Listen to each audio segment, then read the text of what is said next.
25 साल कैद में रहने के बाद ब्लांच मोनियर की कहानी एक दिल दहला देने वाली हकीकत है जो जुल्म, मोहब्बत और कैद की इंतहा को जाहिर करती है। ब्लांच मोनियर 1844 में फ्रांस के शहर बुआतिये में एक अमीर और माज़ज़ खानदान में पैदा हुए। उनके वालिद मकामी यूनिवर्सिटी के डीन और वालदा एक मारूफ सोसाइटी खातून थीं। ब्लांच बचपन से ही ज़हीन और खुशहाल थीं और उनका ताल्लुक एक अच्छे और माज़ज़ खानदान से था। जब ब्लांच की उम्र 25 साल की हुई तो उन्होंने एक वकील से मोहब्बत की जो उनसे उम्र में बड़ा और माली तौर पर कमजोर था। ये रिश्ता ब्लांच की वालदा को कतई तौर पर पसंद न आया। उनकी वालदा चाहती थीं कि ब्लांच किसी अमीर और माशरती तौर पर ऊंची हैसियत वाले शख्स से शादी करे।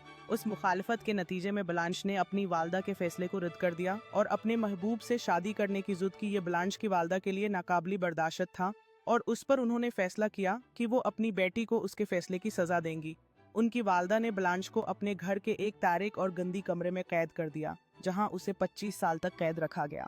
इस कमरे में न कोई खिड़की थी, न ही कोई हुआ का गुजर और ब्लांच को खाना और पानी सिर्फ एक छोटी सी खिड़की से डाले जाते थे। ब्लांच के कैद में होने के बारे में किसी को कुछ पता नहीं था।